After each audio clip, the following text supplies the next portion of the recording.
America's future. ubwo yafataga ijambo risoza inama rukokoma y'ishyaka ry'abademokrate yari imaze iminsi nibera mu mujyi wa Chicago muri leta ya Illinois, Madamu Kamala Harris yakirirwa amashyi n'abarwanashyaka bahagurukiye icyarimwe. On behalf of everyone whose story, mu izina rya buri wese inkuru ishobora kwandikwa gusa mu gihugu cy'igihangange ku isi, nemeye ubusabe bwanyu bwo kuba perezida wa Amerika. I accept your nomination to be president of the United States of America.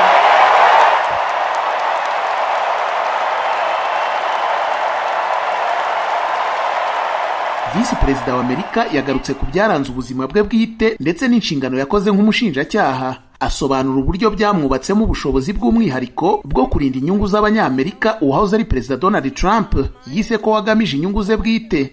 Ahari naho yahamagariye abanyamerika gukoresha amahirwe amatora y'uyu mwaka bahaye bagategurira hamwe icyerekezo gishya batarebye ku mashyaka cyangwa amatsinda babarizwamo, ahubwo bakabikora nk'abanyamerika.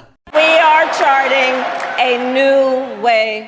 Turimo gutegurira hamwe icyerekezo gishya kituganisha ku hazaza hafite urwego rw'abafite ubukungu bwo hagati no hagati rukomeye kandi rwaguka, kubera ko tuzi ko urwego rw'abafite ubukungu bwo hagati na hagati rwamye ari ingenzi cyane ku iterambere rya Amerika. Kubaka urwo rwego rero bizaba intego nyamukuru y'ubuyobozi bwanjye. Kamala Harris, umukobwa uvuka ku mwimukira w'umunyajamaika n'uw'umuhinde, yabaye umwiraburakazi wa mbere ndetse n'umuntu ufite amamuko muri Aziya wemeye guhagararira ishyaka rikomeye nka kandida perezida. Naramuka atowe kandi azaba abaye umugore wa mbere utorewe kuyobora Leta Zunze Ubumwe za Amerika. Ijambo rye ryamaze iminota 40 ndetse n'inama rukokoma y'abademokrate muri rusange biboneka ko byari bigendereye rubanda nyamwinshi y'abanyamerika yose, atari abamushyigikiye gusa basanzwe baragaruwemo intege n'izamuka rye nyuma y'aho Perezida Biden aretse kongera kwiyamamaza. Muri iri jambo rye yababuriye ku ngaruka zabaho mu gihe baba batoreye Trump indi manda. And we know what a second Trump term. Kandi rero tuzi uko manda ya kabiri ya Trump yaba imeze. Byose bikubiye mu mushinga wa 2025 wateguwe n'abajyanama be ba hafi. Byose hamwe bigamije gusubiza igihugu cyacu inyuma mu bibi byahise, ariko nk'Amerika ntituzasubirayo. Madamu Harris yagarutse ku byaranze ubuzima bwe, uko yabaye mu nyubako ntoya ya paritoma mu burasirazuba bwa San Francisco arerwa hanini na nyina ubwo ababyeyi be bari bamaze gutandukana.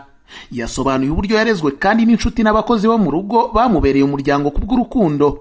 Agaruka ku kazi kose yakoze kuva ku kuba umushinjacyaha mukuru wa leta, umusenateri na n'ubu ari visi perezida, Harris yagize ati: "Mu kazi kanjye kose nagize umukiriya umwe rukumbi, umuturage." Naho kuri Trump we yavuze ko ibyo yagiye akora byose yagiye abikora mu nyungu z'umukiriya umwe gusa, ari we ubwe. Muri gahunda ashyize imbere mu bijyanye n'umutekano mu gihe azaba atorewe kuyobora Amerika, Madamu Harris yijeje kongera ubufatanye bwa Leta Zunze Ubumwe za Amerika n'umuryango wo gutabarana wa OTAN. Yavuze kandi ko igihugu cye kizakomeza gufasha Ukraine mu ntambara ihanganyemo n'Uburusiya. Ni mu gihe J.D. Vance uyamamazanya na Trump nk'uzamubera visi perezida natorwa, we yakomeje kwibaza kenshi ku nkunga ya Amerika kuri Ukraine. Visi Perezida Kamala Harris kandi yasezeranyije kuzakora ibishoboka byose mu kurangiza intambara ishyamiranyije Isiraheli n'umutwe wa Hamas ishobora gutandukira akarere kose. Muri iri jambo rye risoza inama rukokoma y'ishyaka ry'abademokrate, Madamu Kamala Harris yashimiye Perezida Joe Biden yavuze ko yagejeje igihugu ku bidasanzwe. Joe, I am filled with gratitude. Joe, numva nuzuye amashimwe. Ibyo wagezeho ni ibidasanzwe nk'uko amateka azabigaragaza, kandi imico yawe ni intangarugero. Nge na Doge turabakunda, wowe na Jill, kandi turabashimira kuri buri kimwe mwembi. Ubwo Biden yatsikiraga mu kiganiro mpaka na Trump mu kwezi kwa gatandatu, Harris yakomeje kumushyigikira kugeza ubwo yanzuye kwivana mu irushanwa. Abifashijwemo no kuba Perezida Joe Biden yari amaze kumwemeza nk'ugomba kumusimbura, Madamu Harris yongeye guhuriza hamwe ishyaka ry'abademokrate bashyigikira kandidatire ye.